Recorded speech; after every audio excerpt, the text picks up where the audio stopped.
네, 안녕하세요. 시작하겠습니다. 오늘은 스트럭처 테스트 2의 6부 시작할 거고요. 오늘 주된 내용은 구조체와 배열에 관한 내용입니다. 예전에 구조 프로젝트일 때 짧게 얘기했었는데 이 스트럭처 데이터 타입이라는 게 있어요. 이 스트럭처 데이터 타입을 우리가 구조체라고 얘기를 하거든요. 그래서 안에 내용을 보시면은 각기 다른 자료형들이 이 샘플이라는 구조체 하나에 묶여 있는 거예요. 그래서 구조체의 대표적인 특징을 보시면요, 이러한 변수들을 하나로 묶을 수가 있어요. 그러니까 구조체, 여기 샘플이라는 게 있겠죠. 이 샘플 안에 인티저 넘버라는 변수가 있고요. 그 다음에 캐릭터 배열인 캐릭터 네임이라는 변수가 있고, 그리고 더블, 여기선 제외하고요. 더블을 dword라고 표현하거나 dword로 표현할게요. dword입니다. dword인 avg라는 변수가 이 샘플이라는 구조체 안에 다 포함이 되어 있는 거예요. 그래서 먼저 샘플이라는 구조체를 만들고 그 샘플 안에 어떠한 변수들이 들어가는지 선언을 해야겠죠. 그래서 보시면은 이 스트럭처 데이터 타입 안에 샘플을 만들어 놓고요. 샘플 안에 제가 지금 배열들을 많이 선언을 해놨고요. 배열 말고도 일반 워드, 이렇게 워드도 만들 수 있고, 원한다면은 비트를 직접 만들어서 비트를 선언할 수도 있습니다. 자, 제가 왜 선언이라고 얘기를 하냐면요, 선언이랑 정의에 대한 차이를 한번 좀 짚고 넘어갈게요. 그래서 우리가 하나는 선언이라고 하는 게 있고 하나는 정의라는 게 있어요. 이 둘의 가장 유의미한 차이점은요, 메모리에 할당을 하냐 안 하냐예요. 무슨 얘기냐면은 선언은 아직 메모리 할당은 돼 있지 않아요. 그저 CPU한테 내가 샘플이라는 구조체를 만든 건데 그 안에 num이 있고 name이 있고 avg가 있어 라고 알려만 주는 거예요. 여기까지는 메모리에 할당이 되지 않습니다. 그리고 정의는 메모리에 할당을 해요. 할당을 하는데 어떻게 하느냐, 똑같이 sample num avg가 있는데 num은 인티저니까요 d0을 쓸 거고, name은 캐릭터니까 d10을 쓸 거고, avg는 dword니까 뭐 d100을 쓸 거야. 그래서 내가 주소를 다 지정을 해요, 메모리한테. 물론 동적 할당을 해주기도 합니다. 그렇지만 이렇게 직접 할당을 할 수도 있어요. 그러면 무슨 차이예요? 선언은 이 샘플이라는 구조체가 있는 건 알고 있는데 여기다 메모리를 할당하진 않아요. 가지고만 있는 거예요. 그래서 정의는 메모리에 할당을 합니다. 직접 어떤 주소지에 이것들이 있다고 CPU가 인식을 하는 거예요. 그래서 ST 언어를 쓰시기 전에 꼭 이 선언과 정의에 대한 차이점을 한번 짚고 넘어가 주시면 좋을 것 같고요. 자, 잠시만요. 내용 지울게요.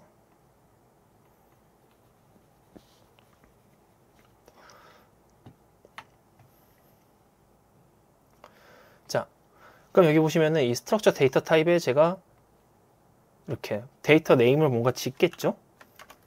데이터 네임은 이번에는 똑같이 샘플 0 edu로 지을게요. edu라는 스트럭처 타입을 하나 만들었어요. 그럼 여기다가 이제 라벨 네임을 짓습니다. 레이블 네임을 워드 코리안이라고 할게요. 그 다음에 비트 eng, 그 다음에 더블워드 FFII로 파이파이로 하겠습니다. 자, 그럼 워드 코리안이니까 워드로 주고요. 그 다음에 비트 eng니까 비트로 주고, 더블워드 파이파이면 더블워드를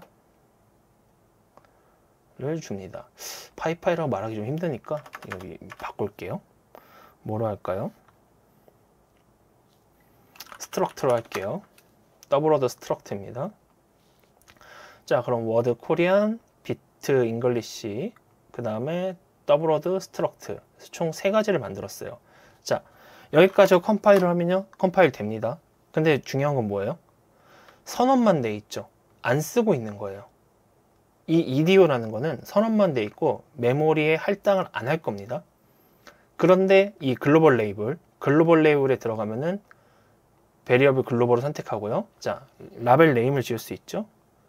레이블 네임을 EDO라고 짓고, 자, 데이터 타입을 원래 여기 보시면 비트, 워드, 더블 워드 등을 쓸 수가 있는데 스트럭트 데이터 타입이 있어요. 스트럭처 데이터 타입 보시면은 아까 만든 EDO가 있죠. EDO로 들어갑니다. 그럼 EDO 안에 보면요, 디바이스에 보면은 이렇게 디바이스 명칭을 할당할 수가 있어요. 그러면 900, 그 다음에 M2000으로 1010으로 할게요. 그 다음에 D902로 하겠습니다.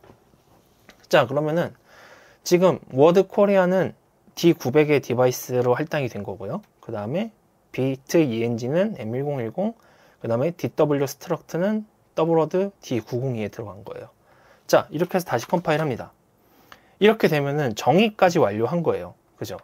아래에서 보면은 선언이고요. 스트럭처 데이터 타입에서 EDO라는 걸 선언했고, 그 선언된 것을 글로벌 레이블에다가 다 주소지까지 할당했기 때문에 정의가 끝난 거예요. 이렇게 해서야 비로소 프로그램 내에서 쓸 수가 있습니다. 자, 예를 들어서 볼게요. 자, 그럼 제가 뭐 한 가지 조건 해볼까요? if. 자, 구조체에서 사용할 때 제일 중요한 게 뭐가 있냐면요. 우리 구조체는 정의를 했잖아요. 정의를 했는데 구조체를 불러와야 되잖아요. 불러올 때 어떻게 하느냐? 구조체를 불러올 때는 제일 처음에 EDO라는 구조체 이름을 쓰고요. 그 다음에 EDO의 이 멤버, 이것들을 구조체 멤버라고 얘기하거든요. EDO의 멤버인 워드 코리안을 불러올 수가 있어요. 자, 볼게요. if EDO를 만들고요. 자, 구조체를 불렀습니다. 근데 구조체를 볼까요? 점을 찍으면은 구조체 멤버들이 보이죠. 비트 ENG, DW 스트럭트, 워드 코리안, 그죠? 비트 ENG가 true면은 뭐랄까요? 똑같이 EDO를 만들게요. EDO에다가 워드 코리안에 뭘 넣을까요? 10 플러스 20을 넣을게요. 그 다음에 and if를 먼저 해보겠습니다. 컴파일을 하고 실행해 볼게요.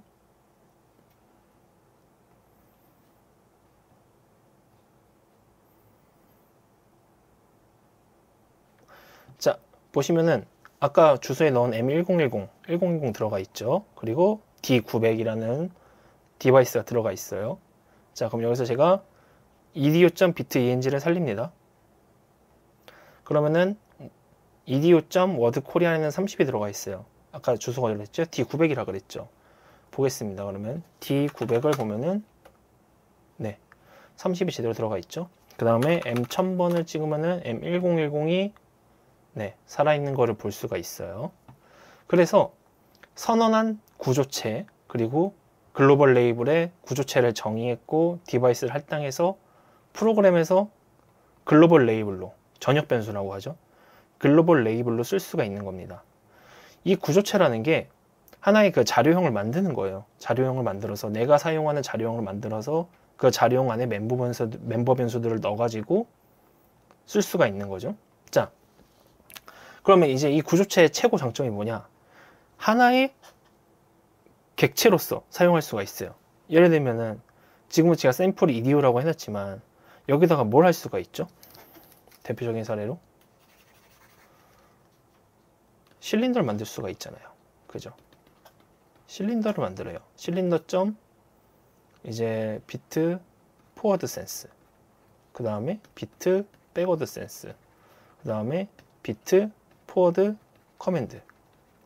자, 이 모든 게 실린더 하나에 들어가고 이 실린더를 정의할 때 레이블 이름을 EDO만 아니고 다르게 바꿀 수도 있죠.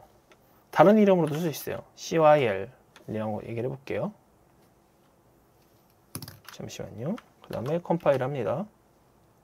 자, 그러면 정의한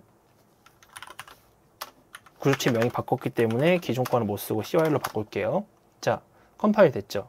그러면 이제 아까 내가 EDU라고 정의했던 이 구조체 타입이 글로벌 레이블에 가가지고 똑같은 데이터 타입 구조체로 쓸 수 있지만 레이블 네임을 실린더로 바꿀 수가 있는 거예요. 그럼 반대로 구조체 데이터에서 실린더를 만들어요. 그 실린더를 만들어 가지고 실린더 1, 2, 3, 4, 5, 6, 7, 8, 9 해서 여러 개를 만들 수가 있죠. 그리고 거기에 디바이스를 할당을 해주는 거예요. 그러면 우리가 디바이스의 주소를 모두 외울 필요 없이 이 구조체 명칭과 구조체 변수로 자유롭게 사용할 수가 있는 거예요. 그렇기 때문에 구조체라는 타입은 우리가 되게 쓸모가 많습니다. 스트럭처 텍스트 언어를 사용할 때는 굉장히 좋은 거니까 많이들 사용하시고 또 익숙해지셨으면 좋겠습니다. 그럼 다음에는 배열에 대해서 얘기해 볼게요.